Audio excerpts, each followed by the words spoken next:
स्वागत है। आज झारखंड में पहले पेज के 43 सीटों पर मतदान हो रही है। इन 43 सीटों की हम धरातल में जाएंगे। इन 43 सीटों के बारे में आपको विस्तार से बताएंगे। इन 43 सीटों के अलायंसेस करेंगे। सबसे पहले बता देना चाहते हैं कि पहले पेज में टोटल जो प्रत्याशी है 43 सीटों पर वो 683 प्रत्याशी, 30% प्रत्याशी करोड़पति है यानी अमीर है। लेकिन झारखंड की दूसरी सच्चाई ये भी है कि झारखंड एक गरीब राज्य है। झारखंड में गरीबी का जो दर है वो 42% है। इकोनॉमिक सर्वे जो झारखंड का 2023 का उसे माने तो जो इकोनॉमिक सर्वे का रिपोर्ट है उस आधार पे देखे तो झारखंड में गरीबी का जो आंकड़ा है वो 35% के आसपास है। इन दोनों ही परिस्थितियों को मैं आपको विस्तार पूर्वक बताने की कोशिश कर रहा हूँ। इसके अलावा झारखंड पे जो एडीआर का रिपोर्ट है उस पर भी हम चर्चा करेंगे साथियों। लेकिन सबसे पहले 2019 की सरमनी पर 2019 की परिस्थितियों के बारे में बता देना चाहते हैं।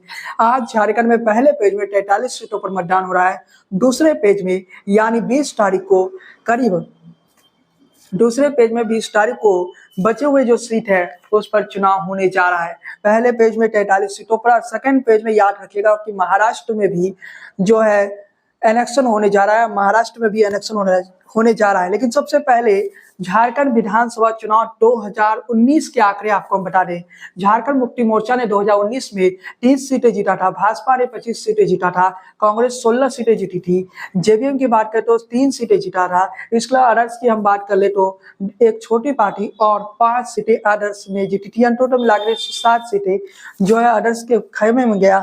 लेकिन झारखंड पर एक बार फिर से आते हैं। झारखंड में आज 13 तारीख को पहले चरण का मतदान हो रहा है। पहले चरण के मतदान और पहले चरण के मतदान के समाप्त हो जाने के बाद भी हम एक अलायंसेस लेके आएंगे। इन 43 सीटों पर परिस्थिति क्या होगा वो सब कुछ आपको बताएंगे। लेकिन आज के इस वीडियो को आप एंड तक देखिए। आज के इस वीडियो में आपको हम काफी कुछ झारखंड के बारे में बताने जा रहे हैं। झारखंड के सरकार का जो इकोनॉमिक सर्वे है उसे माने तो 35% झारखंड में गरीबी है, यानी 35% लोग झारखंड में गरीबी रेखा से नीचे है। और झारखंड की बेरोजगारी दर की बात करें, स्वास्थ्य सुविधाओं की कमी की बात करें तो काफी ज्यादा है, यानी झारखंड में बेरोजगारी दर काफी ज्यादा है। स्वास्थ्य सुविधा आपको मिलेगा नहीं। अशिक्षा का दर झारखंड में ज्यादा है। झारखंड में आपको पढ़े लिखे लोग कम ही मिलेंगे और ये मुख्य कारण है गरीबी का। झारखंड की जो स्थिति है, एक तरफ झारखंड के अगर आप पहले पेज के टोटल 683 प्रत्याशियों को देखें तो उसमें 34% प्रत्याशी अमीर है, यानी 235 के आसपास जो प्रत्याशी है वो करोड़पति है, उससे ज्यादा पैसे हैं। सारे आंकड़े हम आपको आगे देंगे। लेकिन झारखंड वो राज्य है जो खनिज संसाधनों के मामले में देश का सबसे अमीर राज्य है। झारखंड खनिज संसाधनों के मामले में देश का सबसे अमीर राज्य है। उसके बाद भी झारखंड की जो जनता है वो गरीब कैसे रह गया? सबसे बड़ा सवाल तो यही खड़ा होता है। झारखंड में अगर हम सरकारों की स्थिति देखें तो अभी तक झारखंड में किसी भी पार्टी को पूर्ण बहुमत नहीं मिल सका है। 2019 देखिए, 2014 में जब भारतीय जनता पार्टी भी थी तो भाजपा भी पूर्ण बहुमत की सरकार नहीं बना पाई। वैसे झारखंड बनने के बाद ज्यादातर समय भारतीय जनता पार्टी की ही सरकार झारखंड में रही है और कई सरकारें ऐसी भी रही है झारखंड में जो 5 साल के कार्यकाल भी पूरे नहीं कर पाए हैं। 2014 को अगर हम छोड़ दे, 2014 में भारतीय जनता पार्टी की सरकार बनी और भारतीय जनता पार्टी की सरकार ने 5 साल सरकार चलाई। अगर भारतीय जनता पार्टी ने एक गलती नहीं की होती, आंसू के साथ गठबंधन नहीं तोड़ा होता तो भारतीय जनता पार्टी 2019 में भी कहीं ना कहीं सरकार बनाने की परिस्थिति में रहती, झारखंड को जीत जाती। एडीआर जो कि एक एनजीओ है जो कि कहीं ना कहीं चुनाव इन चीजों पर नजर रखती है। एडीआर के मुताबिक झारखंड में पहले पेज में जो 683 प्रत्याशी, उसमें एक निर्दलीय प्रत्याशी को एडीआर ने छोड़ दिया। 682 प्रत्याशियों का जो शपथ पत्र है उसका अलायंसेस एडीआर ने किया। अलायंसेस पर जाते हैं जो एडीआर ने किया। एडीआर के अनुसार झारखंड में पहले पेज में 682 में से 174 प्रत्याशी जो अपराधी छवि के, यानी 26% ऐसे प्रत्याशी पहले पेज में हैं जिन पर कोई ना कोई अपराध का आरोप लगा है, यानी दागी छवि के। एडीआर के मुताबिक एडीआर ने जो शपथ पत्र का अलायंसेस किया उसी आधार पर हम बात करें तो 127 प्रत्याशी यानी 19% ऐसे प्रत्याशी है। 174 में 127 ऐसे प्रत्याशी हैं जिन पर गंभीर अपराध के मामले दर्ज हैं। एडीआर के अनुसार अगर हम पार्टी बाई पार्टी पर जाए कि किस पार्टी ने सबसे ज्यादा दागी छवि के नेताओं को टिकट दिया है तो उस मामले में भारतीय जनता पार्टी पहले नंबर पर आती है। जनता पार्टी ने पहले पेज में 36 कैंडिडेट को खड़ा किया है, उसमें 20 कैंडिडेट ऐसे हैं जो दागी छवि के हैं और उसमें जो प्रतिशत में अगर इस आंकड़ा को आप देखिएगा तो 56% के आसपास। कांग्रेस की बात करें तो कांग्रेस ने 17 प्रत्याशियों को पहले पेज में खड़ा किया, उसमें 11 प्रत्याशी दागी छवि के, यानी 6 प्रत्याशी कांग्रेस को अच्छा मिला 17 में से। 65% कांग्रेस का है। प्रतिशत के मामले में भाजपा से आगे कांग्रेस है। झामू यानी झारखंड मुक्ति मोर्चा के देखें तो झारखंड मुक्ति मोर्चा ने 11 कैंडिडेट को पहले पेज में खड़ा किया, उसमें 48% दागी छवि के। बीएसपी की बात करें, मायावती की पार्टी की बात करें तो मायावती ने 29 कैंडिडेट को पहले पेज में खड़ा किया, उसमें 8 कैंडिडेट जो है वो दागी छवि के, यानी टोटल प्रतिशत के मामले में देखें तो 28%। पेज में जो 174 दागी छवि के नेता है उसमें करीब 11 ऐसे नेता है जिनके विरुद्ध महिलाओं के विरुद्ध अपराध के मामले दर्ज है। 4 ऐसे कैंडिडेट, 4 ऐसे प्रत्याशी है जिनके विरुद्ध हत्या संबंधित मामला दर्ज है, यानी पुराने आईपीसी की धारा 302 के तहत। 40 ऐसे कैंडिडेट है जिन पर हत्या के प्रयास का मामला पुराने आईपीसी की धारा 360 के तहत मामले दर्ज है, यानी टोटल 40 ऐसे कैंडिडेट है। आपको बताते चले, आगे हम बढ़ते हैं साथियों। 2024 में विधानसभा चुनाव के पहले पेज में कई प्रत्याशियों की किस्मत दांव पर लगा है। पहला पेज 2024 में आसान नहीं है। पहले पेज के अगर आप चुनाव को देखिएगा तो इस नजरिए से आप देख लीजिए कि पहले पेज में जब झारखंड की विधानसभा को आप देख रहे हैं, झारखंड विधानसभा की तस्वीर को देख रहे हैं, तो 2019 की तस्वीर ये थी कि भारतीय जनता पार्टी जो झारखंड मुक्ति मोर्चा से बस 5 सीटें कम थी। आज की तारीख में भारतीय जनता पार्टी झारखंड में पहले से मजबूत हो चुकी है। वो परिस्थिति नहीं है और भारतीय जनता पार्टी ने पिछली बार आंसू को साथ लेकर नहीं गठबंधन में रखा था, जिस कारण भारतीय जनता पार्टी को लॉसेस हुई। लेकिन इस बार आंसू भारतीय जनता पार्टी के साथ है, इस कारण से भारतीय जनता पार्टी को नुकसान नहीं है। इसके अलावा जेडीयू भी भारतीय जनता पार्टी के साथ है। पिछले बार भारतीय जनता पार्टी जेडीयू को भी साथ नहीं लिया था, लेकिन इस बार जेडीयू भी साथ है। जेडीयू को भारतीय जनता पार्टी ने 2 सीटें दिया एनडीए। मतलब जो वोटों का जो बंटवारा हो जाता था, वोटों का जो आप कह सकते हैं कि बिखराव हो जाता था, वो परिस्थिति इस बार नहीं है। मतलब झारखंड के पहले पेज की विधानसभा की परिस्थितियों को जब हम देख रहे हैं तो दागी छवि के नेता भी चुनावी मैदान में खड़े हैं। पहले पेज में दागी छवि के नेता भी पहले पेज के चुनावी मैदान में खड़े हैं। सीट वाई परिस्थिति देखे तो सीट वाई अगर पहले पेज की परिस्थिति को देखे तो पहला पेज का जब वोटिंग प्रतिशत मतदान समाप्त हो जाने के बाद सामने आ जाएगा तो उसके बाद ही हम बता सकते हैं कि आगे की परिस्थिति क्या है। मतदान को समाप्त होने दीजिए, जैसे वोट प्रतिशत सामने आता है और पहले पेज के मतदान प्रतिशत समाप्त हो जाने के बाद हम आपको पहले पेज के सीट वाई एनालिसिस भी करेंगे कि क्या तस्वीर है। चाहते हैं कि हमने शुरुआत में कहा था कि झारखंड एक गरीब राज्य है। झारखंड क्या वाकई गरीब राज्य है? क्योंकि झारखंड के पास खनिज संसाधन इतना है जो कि देश के किसी राज्य के पास नहीं है। झारखंड तो एक अमीर राज्य होना चाहिए, फिर झारखंड गरीब कैसे हो गया? तो इस बात को समझिए कि जिस झारखंड को आदिवासियों के लिए शोषित प्रदेश के रूप में माना गया था, बिहार से अलग होने के बाद आदिवासियों के लिए एक ऐसा प्रदेश बना जहां आदिवासी बेहतर जीवन शैली जी सकते थे। लेकिन उसके बाद भी झारखंड की तस्वीर क्यों नहीं बदली? उसके बाद भी झारखंड की स्थिति क्यों नहीं बदली? जो राज्य देश के खनिज संसाधनों में सबसे अमीर राज्य था, वो राज्य गरीब कैसे हो गया? उस राज्य को गरीब किसने बनाया? सबसे बड़ा सवाल तो झारखंड के लोगों को जब वो वोट दे रहे हैं तो ये सोचना चाहिए कि आखिर एक खनिज संसाधनों में सबसे अमीर राज्य आज गरीब राज्य के श्रेणी में कैसे आता है? झारखंड की परिस्थिति देखे तो झारखंड दूसरे नंबर पर है गरीबी के मामले में। झारखंड में अगर आप देश की राष्ट्रीय गरीबी के औसत हम निकाले तो देश की राष्ट्रीय गरीबी का आंकड़ा जो है वो 25% है, लेकिन झारखंड की गरीबी का आंकड़ा अगर आप देखिएगा तो हैरान हो जाएगा कि झारखंड की जो गरीबी का आंकड़ा है वो 42% तक जाता है। झारखंड की 2023-24 की इकोनॉमिक सर्वे के मुताबिक 35% है।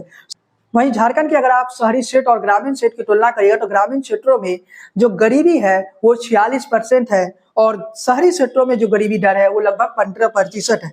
इन दोनों से अगर आप तुलना कीजिएगा तो इस बात से आप समझ सकते हैं कि झारखंड की परिस्थिति क्या है, झारखंड की स्थिति क्या है, और इन बातों से आप झारखंड की परिस्थितियों को समझ सकते हैं। झारखंड की जो आर्थिक समेशन था यानी इकोनॉमिक सर्वे 23 और 24 उसके मुताबिक झारखंड में गरीबी 35% है। झारखंड का जो प्रमुख मुद्दा है वो गरीबी ही है और शिक्षा ही है, लेकिन झारखंड के इस चुनाव में आपको ये सारे मुद्दे देखने को शायद नहीं मिल रहे होंगे। शायद इन सारे मुद्दों पर बात भी नहीं हो रही होगी जो झारखंड के असल मुद्दे हैं। अब मैं उस विषय पर आता हूँ जो विषय काफी महत्वपूर्ण हो जाता है साथियों। वो विषय है कि पहले पेज में टोटल 683 प्रत्याशी चुनावी मैदान में, लेकिन एक निर्दलीय प्रत्याशी का एडीआर ने रिसर्च नहीं किया है, एडीआर ने एनालिसिस नहीं किया है, तो हम 682 प्रत्याशियों के बारे में बता रहे हैं। 682 प्रत्याशियों में 34% करोड़पति है, 235 प्रत्याशी करोड़पति है। एक तरफ झारखंड गरीब राज्य है, दूसरे तरफ झारखंड की दूसरी सच्चाई ये है कि झारखंड में जो प्रत्याशी है वो तो अमीर है, यानी जो चुनाव लड़ रहे हैं, जो नेता चुनाव लड़ रहे हैं वो अमीर है, लेकिन झारखंड के लोग आज भी गरीब है। ये कैसे हो सकता है, एक बड़ा सवाल है। 235 प्रत्याशी, 682 में से 235 प्रत्याशी अमीर है। हम धीरे धीरे आंकड़े बताएंगे। अगर सारे प्रत्याशियों के औसत धन हम निकालें, 682 प्रत्याशियों की औसत धन निकाले तो 2 करोड़ के आसपास है, 2 से 3 करोड़ के आसपास है, जिसमें 63 प्रत्याशी ऐसे हैं जिनकी संपत्ति 5 करोड़ या उससे अधिक है। 78 प्रत्याशी ऐसे हैं जिनकी दौलत 2 करोड़ के बीच की है। 50 लाख से 2 करोड़ के बीच वाले 198 प्रत्याशी है। इसके अलावा बताते चले कि 10 लाख से 50 लाख के बीच वाले टोटल संख्या अगर प्रत्याशियों की गिने तो 199 144 प्रत्याशी है जिनकी आय 10 लाख से कम है। लेकिन इन सब में आपको ये भी बताना चाहते हैं, ये जो आंकड़ा है इलेक्शन कमीशन को दिया गया आंकड़ा है। हो सकता है कई बार आंकड़े छुपाए जाते हैं। हर नेता अपना पूरा संपत्ति के बारे में सही जानकारी नहीं देता है। अक्सर नेता झूठ बोलते हैं, गलत जानकारियां देते हैं और कई बार वो भकरा भी जाते हैं। अगर ओपोजिशन की हो, सत्ता पक्ष की हो तो कोई खतरा नहीं। यानी अगर हम झारखंड की परिस्थिति को देखें तो झारखंड की जनता तो गरीब है, लेकिन झारखंड की जनता गरीब है, लेकिन झारखंड की दूसरी तस्वीर, वहां के नेता तो अमीर है। वहां के प्रत्याशी जो चुनाव मैदान में आ रहे हैं वो तो अमीर है। पहले पेज का ही आंकड़ा हमने बताया, 682 कैंडिडेट पहले पेज के थे और इन पहले पेज के आंकड़े में 34% अमीर प्रत्याशी है। सेकंड पेज का आंकड़ा जब सेकंड पेज की वोटिंग होगी तब बताएंगे आपको। दूसरी तस्वीर, वहां के नेता तो अमीर है, वहां के प्रत्याशी जो चुनाव मैदान में आ रहे हैं वो तो अमीर है। पहले पेज का ही आंकड़ा हमने बताया, 682 कैंडिडेट पहले पेज के थे और इन पहले पेज के आंकड़े में 34% अमीर प्रत्याशी है। सेकंड पेज का आंकड़ा जब सेकंड पेज की वोटिंग होगी तब बताएंगे आपको। लेकिन इन सब के बीच में सवाल निशान तो खड़ी होती है कि आज भी झारखंड की परिस्थिति क्यों नहीं बदली। झारखंड बने 24 साल हो चुका है। झारखंड एक राज्य के तौर पर 2000 में आया। अब भारतीय जनता पार्टी ये शिकायत नहीं कर सकती है कि झारखंड में भारतीय जनता पार्टी को कभी सरकार चलाने का मौका नहीं मिला। भाजपा को झारखंड में शुरू से काफी लंबा समय तक सत्ता में रही है। यह अलग बात है कि भारतीय जनता पार्टी 5 साल का जो कार्यकाल है वो 2014 में जब सत्ता में आई तभी पूरी की, लेकिन भारतीय जनता पार्टी उससे पहले भी झारखंड में सत्ता में थी। झारखंड की जो तस्वीरें हैं, झारखंड की जो राजनीतिक की परिस्थितियां हैं, राजनीतिक के मुद्दे हैं, इस बार बदले हुए मुद्दे। और इस बार ऐसा लग रहा है कि झारखंड पहली बार ऐसा हो सकता है कि झारखंड आपको पूर्ण बहुमत की सरकार बनाते दिख रहा, क्योंकि झारखंड के जो मुद्दे हैं वो पूर्ण रूप से बदल चुके हैं। झारखंड के पूर्व मुख्यमंत्री चंपई सोरेन की बात को जरा सुनिए। जब चंपई सोरेन ये कहते हैं कि झारखंड के वर्तमान सरकार सबसे करप्ट सरकार है, चंपई सोरेन जब ये आरोप लगाते हैं कि वर्तमान सरकार सबसे करप्ट सरकार है, तो उसी चंपई सोरेन से जरा ये पूछना चाहिए कि चंपई सोरेन जी ये बताइए कि आप कहते हैं कि ये सरकार सबसे भ्रष्ट था, तो 6 महीने पहले, 1 साल पहले आप उसी सरकार के अंग थे।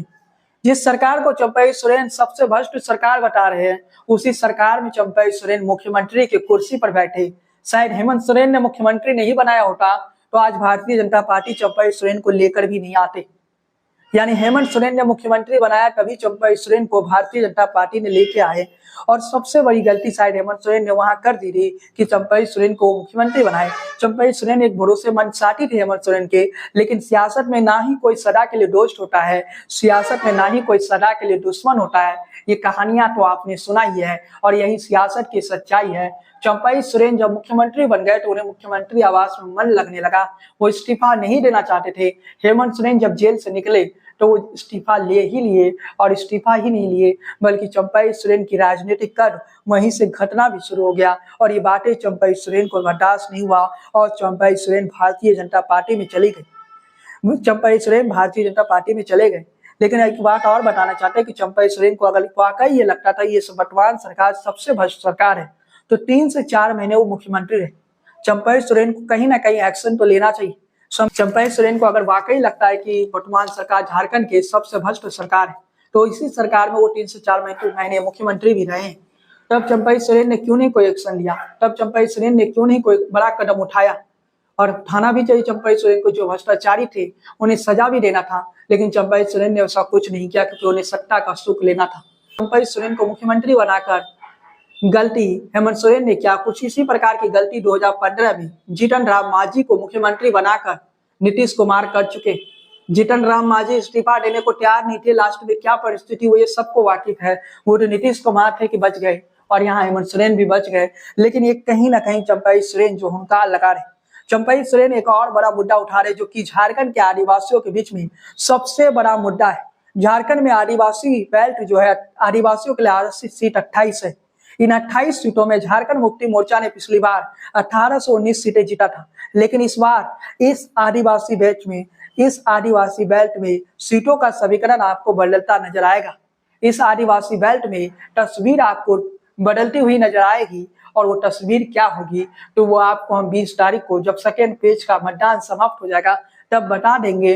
लेकिन इस बात को समझ लीजिए कि हेमंत सोरेन आदिवासी होकर भी आदिवासी के वोट शायद ना ले पाए, क्योंकि तस्वीर तो झारखंड की बदलने वाली है।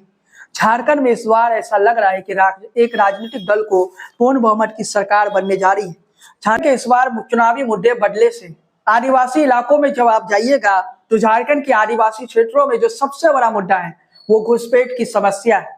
जिस प्रकार से बांग्लादेश की घुसपैठ हुआ, जिस प्रकार से वहां पर रोहिंग्या की घुसपैठ हो रही है, रोहिंग्या मुस्लिम्स की, और एक विशेष समुदाय की आबादी झारखंड में बढ़ रही है, जिस प्रकार से झारखंड के आदिवासी इलाकों के डेमोग्राफी को चेंज करने की प्रयास हो रही है, ये वो मुद्दे हैं जो चुनावी मुद्दे बनकर उभर रहे हैं। जब झारखंड के आदिवासी क्षेत्रों में मतदान होगी तो झारखंड के आदिवासी इस विषय पर ज्यादा फोकस कर रहे हैं। मैं छत्तीसगढ़ याद दिलाना चाहता हूँ, तब मैं छत्तीसगढ़ में विश्लेषण कर रहा था छत्तीसगढ़ के चुनाव, तब मैंने कहा था छत्तीसगढ़ में इस बार अगर ईसाई आदिवासी और वर्सेस हिंदू आदिवासी हुआ तो छत्तीसगढ़ के चुनावी परिणाम भाजपा के पक्ष में रहेगा।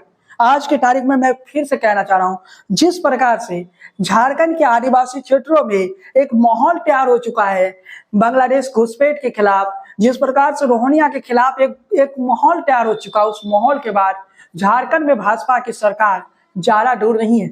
23 तारीख को जब परिणाम सामने आएगा तो भारतीय जनता पार्टी आपको बहुमत के साथ जीतती हुई नजर आएगी झारखंड में, और पहली बार ऐसा होगा जब झारखंड में बहुमत के 41 सीटों तक कोई राजनीतिक दल पहुंच सकता है। ये मैं आज पहले पेज के मतदान के समय बता रहा हूं, लेकिन सच्चाई झारखंड की यही है। झारखंड की तस्वीर इस बार बदली सी है, क्योंकि झारखंड में जो मुद्दे बन चुके हैं, जिस प्रकार से आदिवासियों के बेल्ट में, आदिवासियों के इलाकों में धर्मांतर हो रहा है, आदिवासियों के इलाकों में आदिवासी लड़कियों का लव जिहाद में शिकार बनाया जा रहा है, ऐसे कई मुद्दे जो झारखंड के मुद्दे बन चुके हैं, और कहीं ना कहीं धर्म परिवर्तन, लव जिहाद और घुसपैठ ये वो मुद्दे हैं जो झारखंड के आदिवासियों के बीच बड़ा मुद्दा है। हेमंत सोरेन लगातार बता रहे हैं, हेमंत सोरेन भी लगातार बता रहे हैं, हेमंत सोरेन की पत्नी कल्पना सोरेन भी लगातार बता रही है कि जो बॉर्डर सिक्योरिटी है वो काम झारखंड के सरकार का, यानी राज्य सरकार के हाथों में नहीं है, वो केंद्र सरकार के हाथों में है। लेकिन आदिवासी समाज के लोग ये स्वीकार नहीं कर पा रहे हैं, क्योंकि ये जो वोटर बन रहे हैं, ये जो घुसपैठिया जो वोट देते हैं, ये वोटर किसके बन रहे हैं, तो सीधे शब्दों में समझ लीजिए ये वोटर बन रहे हैं किसी और के नहीं बल्कि कांग्रेस और इंडिया गठबंधन के। हेमंत सोरेन इस समय इंडिया गठबंधन में है, तो इसलिए आदिवासी समाज के लोग झारखंड में खपा है। और जो रिपोर्ट वहां से आ रही है, जो ग्राउंड रिपोर्ट है, आदिवासी क्षेत्रों में इस बार ऐसी परिस्थिति हो सकती है कि भारतीय जनता पार्टी काफी मजबूत है, और हो सकता है कि जब भारतीय जनता पार्टी अगर पूर्ण बहुमत की सरकार बनाती है तो हो सकता है इस बार भारतीय जनता पार्टी झारखंड में एक आदिवासी मुख्यमंत्री दे, जिससे झारखंड के आदिवासियों का विश्वास भाजपा और ज्यादा जीत सके। लेकिन झारखंड में जब लोकसभा का इलेक्शन हुआ था तब भी भारतीय जनता पार्टी को ज्यादा लॉस नहीं हुई थी। इंडिया गठबंधन को उस समय झारखंड से उतना लाभ नहीं मिला था। यूनिफॉर्म सिविल कोड की अगर हम बात करें तो यूनिफॉर्म सिविल कोड पर अमित शाह ने स्पष्ट तौर पर आदिवासियों के बीच कह दिए कि पर्सनल लॉ में कोई छेड़खानी नहीं हुआ, आदिवासियों का जो पर्सनल लॉ है वो रहेगा। आदिवासी समाज को इससे डरने की जरूरत नहीं। यूनिफॉर्म सिविल कोड आएगा तो आदिवासियों के पर्सनल लॉ में कोई दखल अंदाजी नहीं होगा। तो आदिवासी समाज के लोग, जो झारखंड के आदिवासी समाज के लोग हैं, वो ये बातें मान चुके हैं, और कहीं ना कहीं झारखंड की जो तस्वीर है वो थोड़ी सी नहीं बल्कि बहुत बदला हुआ नजर आएगा। झारखंड की सियासी गणित 2019 से अलग होगा और शायद 2014 से भी बेहतर हो। यानी पहली बार ऐसा लग रहा है कि झारखंड में बहुमत की सरकार बनेगी। अगर आदिवासियों की बेल्ट की 28 सीटों में 1819 सीटें भी भारतीय जनता पार्टी जीत जाती है तो समझ लीजिए कि इस बार झारखंड में भारतीय जनता पार्टी ऐतिहासिक जीत हासिल करने जा रही है। घुसपैठ का मुद्दा झारखंड में बड़ा मुद्दा है।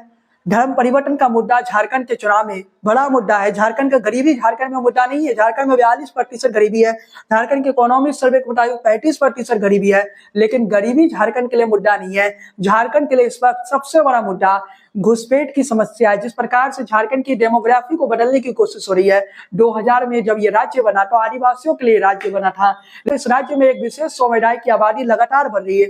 ये वो मुद्दे हैं जो झारखंड के स्थानीय लोगों के लिए कहीं ना कहीं संघर्ष में, जो स्थानीय लोगों के लिए एक चुनौती है। और कहीं ना कहीं हेमंता विश्वकर्मा जब झारखंड के लोगों के बीच में गए, जब सुनिए हेमंता विश्वकर्मा क्या कहते हैं, उससे आप झारखंड की राजनीति को समझ पाइएगा। हेमंता विश्वकर्मा की इन बातों को सुनिए। मुक्त हो जाएगा, हम हारेगा ना, ये पीताम्बर नीलांबर सिद्धू कानू भगवान बिरसा मुंडा का भूमि इरफान अंसारी आलमगीर आलम लूट लेगा ये लोग। हमारा बेटियों को लूटा, हमारा जमीन को लूटा, हमारा सरकार को लूटा, हमारा अहंकार को लूटा। हमें आवाज उठाना है, हमें एक होना है। बीजेपी, आसू, जनता दल, लोक जनशक्ति पार्टी, ये जो एनडीए है ना, ये एनडीए को वोट देके हम झारखंड को एक नया झारखंड बनाना है। अटल बिहारी असम के मुख्यमंत्री हेमंता विश्वकर्मा की बातें थी, लेकिन अब हम आपको बताते हैं झारखंड को वो 24 सीटें जो काफी महत्वपूर्ण हो जाती है, जहां पर मुस्लिम आबादी 20 से 40% के आसपास हर सीट पे, यानी वो सीट है जो काफी महत्वपूर्ण है। यहाँ पर ये वो सीट है जहां मुस्लिम वोटर काफी महत्वपूर्ण है। और इन सीटों की तस्वीर भी मैं आपको बता देना चाहता हूँ कि 20 से 40% यहाँ पर जो है मुस्लिम वोटर न्यायिक भूमिका निभाते हैं, यानी इन क्षेत्रों में मुसलमान वोटर काफी महत्वपूर्ण भूमिका निभाते हैं। और जब झारखंड में कुल मुस्लिम वोटर को देखें तो 15% है। 15% मुस्लिम आबादी है झारखंड में। और झारखंड में ऐसे 24 सीटें हैं जहां पर मुस्लिम वोटर 20 से 40% के आसपास है। और इस तस्वीर से आप समझ सकते हैं जिनका मतलब यहाँ पर अगर चुनावी परिणाम तय होते हैं तो इसमें मुस्लिम वोटर का भूमिका महत्वपूर्ण रहता है। और कहीं ना कहीं ये महत्वपूर्ण भूमिका मुसलमान वोटर या निभाते हैं। लेकिन इसके साथ ही आपको बताते चले कि झारखंड में मुस्लिम वोटर जो महत्वपूर्ण फैक्ट है, जैसे कि झारखंड में अगर आदिवासी और हिंदू वोटर एकजुट रहा तो फिर तस्वीर बदलने में समय नहीं लगेगा। फिर भारतीय जनता पार्टी और एनडीए शायद इस बार 2024 में झारखंड में एक बड़ी जीत हासिल करेंगे। 24 सीट ऐसे हैं जहां मुस्लिम वोटर न्यायिक भूमिका में रहते हैं। लेकिन दूसरी तस्वीर यह है कि अगर हिंदू वोटर एकजुट हो गया तो फिर तस्वीर बदलने में समय नहीं लगेगा।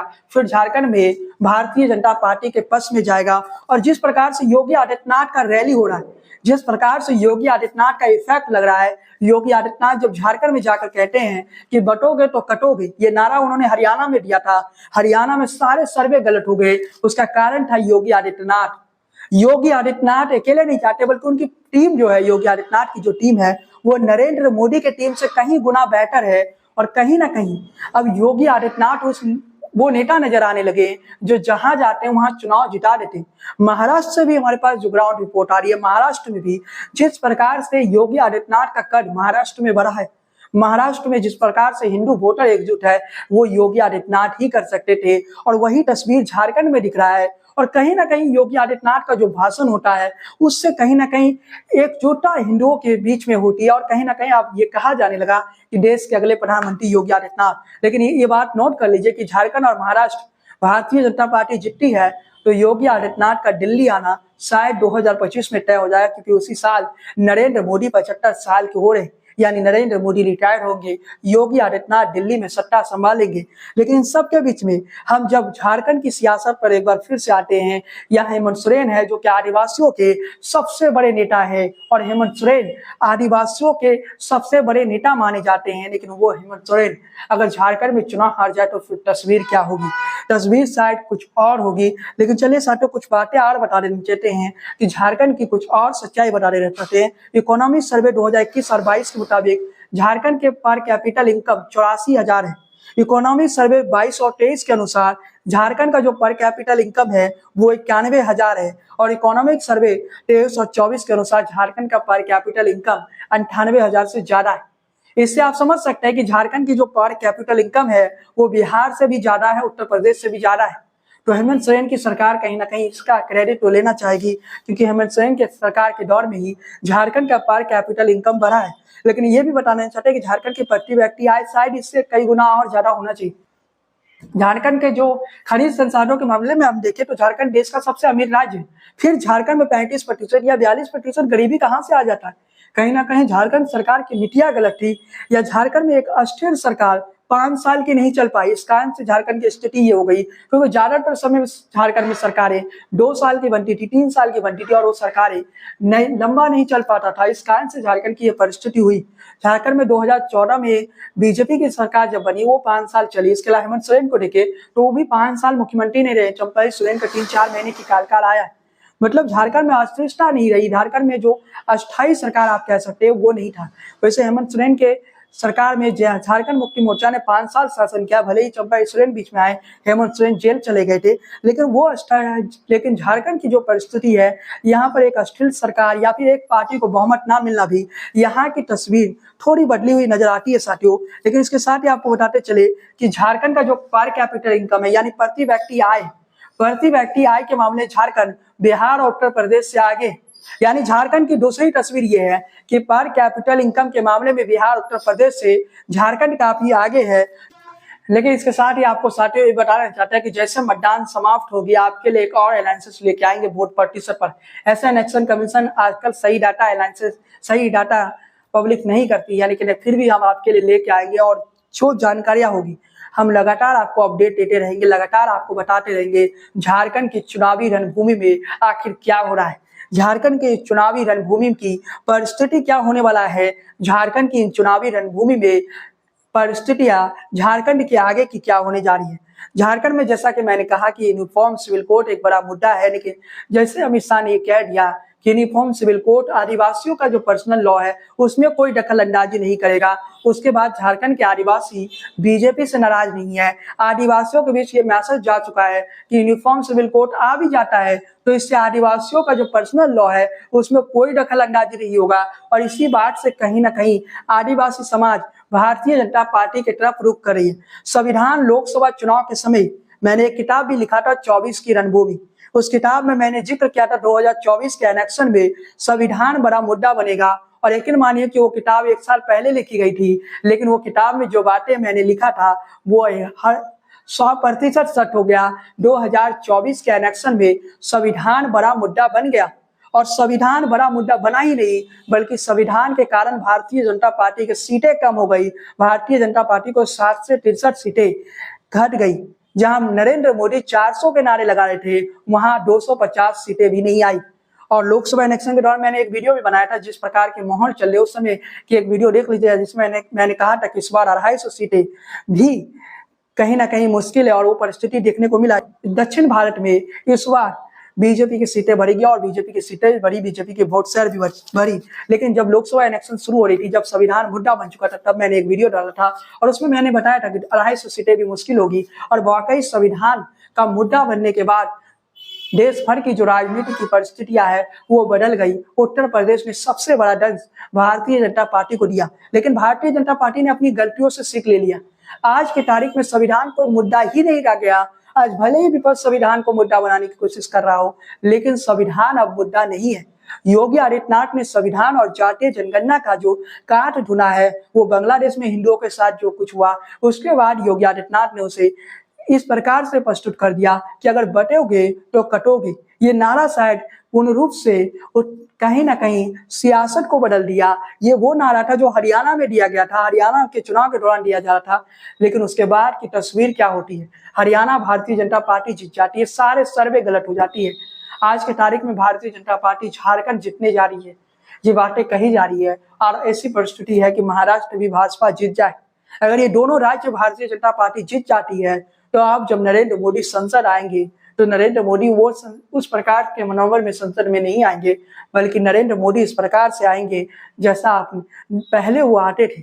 नरेंद्र मोदी जिस प्रकार से कड़े निर्णय लेना नहीं छोड़ रहे हैं, नरेंद्र मोदी को ये फर्क नहीं पड़ रहा है कि सीटें कम हो गई, लेकिन फिर भी नरेंद्र मोदी जो महत्वपूर्ण निर्णय है वो नरेंद्र मोदी की सरकार ले रही है। इस बात से कहीं ना कहीं जनता भी महसूस किया कि ये सरकार झुकने वाली नहीं है। ये सरकार को बहुमत मिले या ना मिले, ये सरकार अपना काम उसी प्रकार से करती है। और कहीं ना कहीं ये मैसेज का असर ही था कि हरियाणा में भारतीय जनता पार्टी जीती। इसके बाद ये तय है कि अगर झारखंड और महाराष्ट्र भाजपा जीती तो भाजपा कड़े निर्णय लेने से पीछे नहीं हटेगी। वक्फ बोर्ड एक्ट में जो संशोधन होने वाला वो अमित शाह कह ही चुके थे, इसी संसदीय सत्र में आ जाएगा। शीतकालीन सत्र जब होगा तब वो बिल आ जाएगा, और वो बिल आने के बाद क्या परिस्थिति बनती है वो महत्वपूर्ण हो जाता है। 24 नवंबर को नीतीश कुमार पटना में एक रैली है जमाते इस्लाम की, उस रैली में नीतीश जाते हैं क्या नहीं उस पर भी नजर रखना होगा। लेकिन एक तस्वीर ये भी, अगर नीतीश कुमार जमाते इस्लाम की रैली में जाते हैं, वक्फ बोर्ड के खिलाफ बातें कहते हैं, तो फिर तस्वीर क्लियर हो जाएगा। फिर नीतीश कुमार अगर गठबंधन से अलग होते हैं तो एनडीए की सीटें घटेगी। लेकिन उधर Bharatiya Janata party operation lotus की तैयारी कर रही है। लेकिन चलिए साथियों, हम झारखंड के विधानसभा चुनाव पर ही रहते हैं, हम वहीं पर अपना एनालिसिस करते हैं। झारखंड के इकोनॉमिक सर्वे के मुताबिक हमने बता दिया कि झारखंड की जो पर कैपिटल इनकम है वो बिहार उत्तर प्रदेश से काफी आगे है। इस बार का क्लियर मैसेज है, हेमंत सोरेन के प्रति नाराजगी है, और ये नाराजगी कितनी सीटें कम करता है ये हेमंत सोरेन भी जानते हैं। कहीं ना कहीं जो इस प्रकार से घुसपैठ की समस्या है, बांग्लादेश का घुसपैठ हो रहा है, ये वो मुद्दे हैं जो शायद बड़ा मुद्दा आदिवासी बेल्ट में बन चुका है। खैर साथियों, आज के इस वीडियो को हम यहीं समाप्त करते हैं। चैनल पर पहली बार आए तो सब्सक्राइब वाला बटन दबा दीजिए, बेल आइकन की घंटी को बजाना बिल्कुल ना भूलिए, फेसबुक पेज को फॉलो कीजिए, लाइक कीजिए। बने रहिए राजनीति के सबसे विश्वसनीय चैनल पर। जय हिंद, वंदे मातरम।